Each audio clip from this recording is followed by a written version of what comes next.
جب یہ تسلیم کوئی کر لے کہ اس کا کوئی مولا ہے، کوئی اس کا رب ہے، اس کا الہ ہے، معبود ہے، خود بخود عبادت تو اس کی وہ کرے گا، اس لیے کہ عبادت انسان کے اندر رکھی ہوئی فطرت ہے۔ بس یہ ہے کہ وہ جس کو تسلیم کر لے، تو اسلام بھی کوئی اور چیز نہیں ہے سوائے اسی تسلیم کے۔ کوئی ایسا چیز نہیں ہے کہ کوئی علیحدہ قانون ہو، کوئی سلسلہ ہو جو بھائی بنایا گیا ہے اور اس کو ماننا ہے، کوئی اور چیز نہیں ہے۔ اسلام یعنی تسلیم، یعنی ماننا، کس کو؟ حقیقت کو ماننا، جو اصلی بات ہے۔ اور انسان کیا ہے؟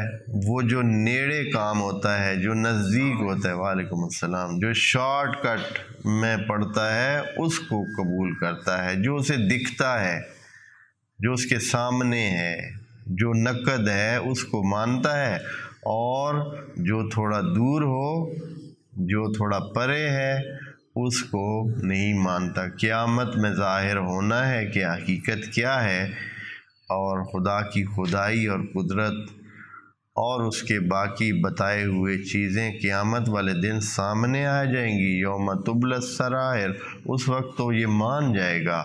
اب نہیں مان رہا ہے اس لیے کہ وہ تھوڑا دور ہے، اس کو دور لگتا ہے، جیسے کہ قرآن کریم نے فرمایا ہے کہ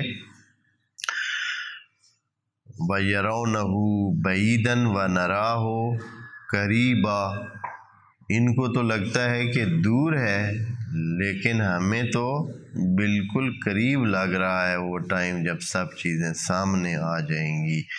تو بہرحال یہ بات چیت جو ابھی ہو رہی ہے، اتنی قسمیں لینے کے بعد خدا کریم نے فرمایا کہ ہم نے فَأَلْهَمَهَا فُجُورَهَا وَتَقْوَاهَا، ہم نے انسان کو اچھائی برائی سمجھا دی ہے۔